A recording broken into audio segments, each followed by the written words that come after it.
دل کی دھڑکن میں لا الہ الا اللہ محمد رسول اللہ کی صدا گونج رہی ہے، اس وقت تک چین سے نہیں بیٹھیں گے جب تک دشمن کی توپیں ہمیشہ کے لیے خاموش نہ ہو جائیں۔ ہندوستانی حکمران شاید ابھی نہیں جانتے کہ انہوں نے کس قوم کو للکارا ہے۔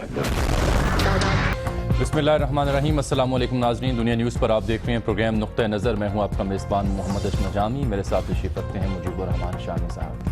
آج 6 ستمبر ہے اور 1965 کی پاک بھارت جنگ کو 51 برس بیت چکے ہیں۔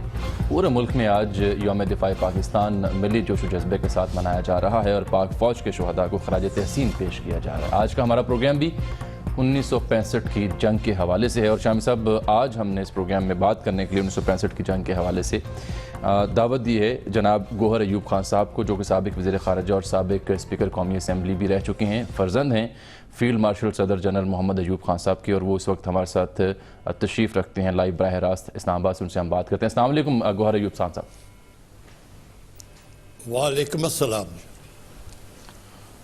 گوہر صاحب، آپ نے بھی 1965 کی جنگ کے بارے میں بہت کچھ لکھا بھی ہے، بہت سے انٹرویوز بھی دیے ہیں، اور فیلڈ مارشل محمد ایوب خان صاحب کے بیٹے ہونے کے ناطے آپ نے حالات کو بڑے قریب سے بھی دیکھا ہے اور بہت سے نشیب و فراز سے واقف ہیں ہماری تاریخ کے۔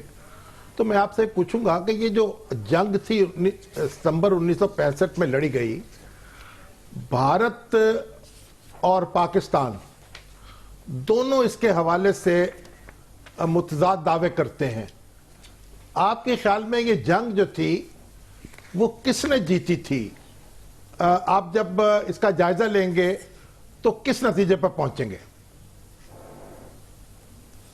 شامی صاحب، ہندوستان نے پچھلے سال بہت دھوم دھام سے منایا کہ انہوں نے جنگ جیتی۔ ٹھیک۔ اب ہندوستان کی فوج کو دیکھیں، ایئر فورس کو، نیوی کو دیکھیں، ان کی آبادی دیکھیں، ان کی ڈیپتھ دیکھیں۔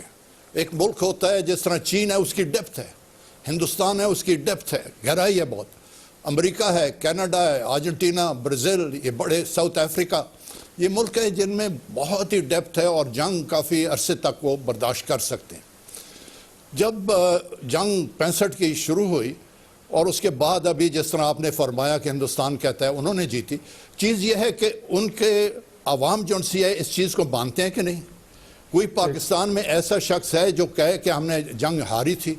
پاکستان جیسا چھوٹا ملک، چھوٹی فوج، اور وہ آج بھی سیلیبریٹ کر رہے ہیں کہ ہم نے جنگ جیتی ہے۔ اس کا مطلب یہ ہے کہ جب جنگ ختم ہوئی، سیز فائر ہوا، تو دونوں کہہ رہے تھے کہ ہم نے جنگ جیت لی ہے۔ آپ یہ نہیں کہہ سکتے کہ ہندوستان جس طرح کہتا ہے ہم نے ہرا دیا پاکستان کو، نہیں۔ اب دیکھیں کہ میں لیتا ہوں ان کی نیوی کو۔ ٹھیک۔ ان کی نیوی میں ایئر کرافٹ کیریئر تھا وکرانت، ٹھیک، اور باقی ان کے ڈسٹرائرز اور کروزرز تھے۔ ہاں جی۔ آپ اندازہ نہیں کر سکتے کہ 65 کی جنگ کے دوران وہ ایئر کرافٹ کیریئر وکرانت بندرگاہ بمبئی سے باہر نہیں نکلا۔ ہماری سمرین جو تھی غازی اور تسلیم ان کے کیپٹن تھے، ہمارے والد صاحب کے اے ڈی سی بھی رہ چکے تھے، وہ بمبئی کے بندرگاہ کے باہر انتظار میں تھے کہ یہ وکرانت باہر نکلے گی تو اس کو ڈبوئیں گے ہم۔ جب 5-6 دن گزر گئے کہ باہر ان کی نیوی کے کوئی باہر نکل نہیں رہی تھی، کشتی بھی نہیں نکل رہی تھی، ایئر کرافٹ کیریئر نہیں نکل رہا تھا، تو ہماری نیوی پھر سال کے قریب جا کے دوارکا کے اوپر اپنے گولے برسا دیے، بجائے وہ اپنے ایمونیشن واپس کراچی لاتے۔ دوسرا، آپ ان کے ایئر فورس کو دیکھ لیں، بڑے دعوے وہ کرتے رہتے کہ ہم نے اتنے پاکستانی جہاز مارے۔ ران آف کچھ کے دوران ان کا ایک جہاز جو اورگان فرانس میں بنے ہوئے فائٹر جہاز تھے، اس کے آیا پاکستانی حدود میں آئی، اس کے پیچھے 2 F-16 ہمارے پڑ گئے اور اس کو فورس کیا کہ لینڈ کرو، F-16 اور وہ ہمارے علاقے میں لینڈ کر گیا۔ گور صاحب، لینڈ کر گیا۔ اس پائلٹ نے نہیں، آپ نے F-16 نہیں، سوری، ہاں جی،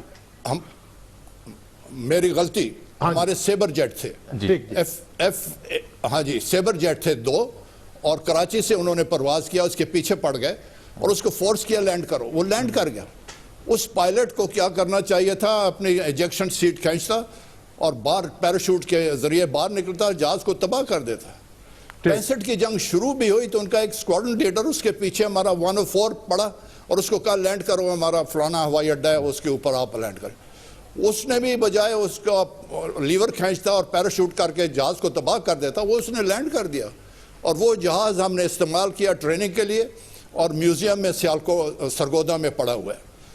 فوج میں دیکھیں ان کے پاس بہتر ٹینک, سینچورین ٹینک جو تھا وہ لو ٹینک تھا, اور اس کی توپ بھی 105 ملی میٹر کی تھی. ہمارے جو ان سے M47 48 پیٹن ٹینکس تھے, ان کی توپ کی کیلیبر 90 ملی میٹر تھی. اس لیے ان کے ٹینک بھی ہمارے سے بہتر, اور باقی چیزیں بھی, اور فوج بھی زیادہ. اور یہ بھی دیکھیں کہ ہمارے سیالکوٹ, لاہور, قصور یہ بالکل بارڈر کے اوپر ہیں, اور جو تھوڑا بہت ہندوستان اندر آتا ہے ان کی فوج آتی ہے, تو فوج میں ہمیشہ ہم کرتے ہیں کہ آگے جو ہماری مین ڈیفنسو پوزیشن ہوتی ہے, جس طرح BRB نہر ہے, BRB نہر کو ان کے کسی ایک ٹینک نے, ایک گاڑی نے پار نہیں کیا. وہ صرف جو فارورڈ پوزیشنز ہوتے تھے, سیالکوٹ میں بھی, لاہور میں بھی, برکی میں بھی, قصور میں بھی فارورڈ پوزیشنز میں تھے. لیکن آپ دیکھ لیں کہ جو ہماری تھی پلاننگ, وہ اگر کامیاب ہو جاتی تو ہندوستان کو ایک عبرتناک شکست ملتی تھی. میں آپ کو پڑھ کے دیتا ہوں اور آپ سنیں, جو لکھی گئی ہے ہندوستان نے لکھی ہے. یہ کیپٹن ہے, کیپٹن ارمندر سنگھ, یہ پٹیالہ کے نوابوں کے بیٹے ہیں, اور فوج میں بھی رہے ہیں, ہڈسن ہارٹس کے 4th کیولری میں رہے, اور پھر ریٹائر ہوئے اور چیف منسٹر ایسٹ پنجاب کے بھی بنے. ٹھیک. وہ 65 میں انہوں نے حصہ لیا, اور وہ یہ کہتے ہیں کیونکہ ہمارے پاس ہندوستان کی پلانز تھیں. ایوب خان نے دیکھا کہ سیالکوٹ اور لاہور میں ہم ہولڈ کریں گے. آپ یہ بتائیے, مجھے کچھ کہہ رہے ہیں؟ ہاں جی, میں آپ سے یہ عرض کر رہا ہوں, آپ نے یہ کہا ہے کہ ہمارے پاس ہندوستان کی پلانز تھیں, اور آپ نے یہ بھی کہا ہے, یہ لکھا ہے آپ نے کہ 20,000 روپے خرچ کر کے پاکستان نے ایک ہندوستانی فوج کے بریگیڈیئر سے ان کے پلانز حاصل کر لیے تھے. بالکل. تو اگر یہ بات درست ہے, ذرا اس کی تفصیل بھی بیان کریں, اور پھر بتائیں پھر ہم فیصلہ کن فتح کیوں نہ حاصل کر سکے. اب یہ ہے جس طرح میں نے کہا کہ وہ پلان جب ہمارے پاس آ گئے, تو دیکھا کہ ہندوستان اپنے پلانز کس طرح کر رہے ہیں. پاکستان فوج نے سیالکوٹ, لاہور, برکی, قصور میں ڈیفنسو پوزیشن رکھا. اوفینسو پوزیشن ہمارا 1st آرمرڈ ڈویژن کا تھا, اور 7 11th انفنٹری ڈویژن کا, اسٹرائک فورس کا تھا. اس ایریا میں جس میں ان کے زیادہ فوجی نہیں تھے, لیکن بعد میں 4th انڈین ڈویژن جو ان سے انفنٹری ڈویژن وہ لے آئے. اب یہ ہوا کہ جب 7 تاریخ کو, ستمبر کی 7 تاریخ کو اسٹرائک کرتی ہے ہماری اسٹرائک فورس, تو آگے روہی نالہ ایک آتا ہے پاکستانی حدود کے میں, وہ ٹینک اس کے اوپر سے گزر رہا تھا تو پل ٹوٹ گیا. تمام جو فارورڈ موومنٹ تھا, کچھ ٹینک آگے گزر گئے, جو زیادہ تھے پیچھے رہ گئے. تو اس پہ وقت لگ گیا ہمارا. اور اس کے علاوہ یہ دریائے بیاس کے اوپر یہ پل تھا. نہیں جی, یہ نالا تھا, اس میں اتنا پانی نہیں تھا, لیکن اس کے آگے ایک مدھے پور نہر تھی ہندوستانی علاقے میں. جب ہماری رکاوٹ ہو گئی اس روہین پل کے ٹوٹنے کی وجہ سے, ہندوستان نے کیا کیا کہ جو مدھے پور نہر تھی ہندوستانی علاقے میں, اس کو کاٹا. اس کو جب کاٹا تو تمام علاقہ سامنے سیلاب آ گیا, اور اس میں ہمارے اکثریتی ٹینک پھنس گئے تھے, اور کافی ہمارا پیش رفت نہ ہو سکی. اچھا جی, میں معذرت چاہتا ہوں, مجھے گور صاحب ایک بریک یہاں پر لینی ہے, معذرت چاہتا ہوں, روک رہا ہوں آپ کو. ناظرین, یہ گفتگو جاری رہے گی, آپ سے ملتے ہیں ایک بریک کے بعد.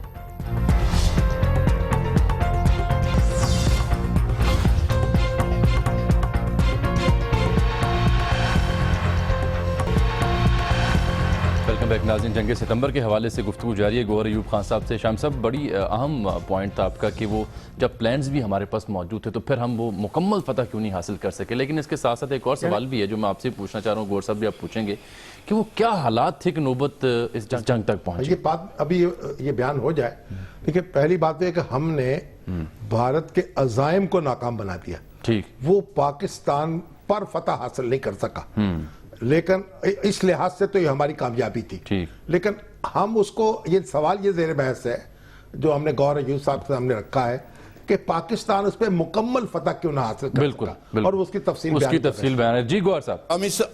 شامی صاحب,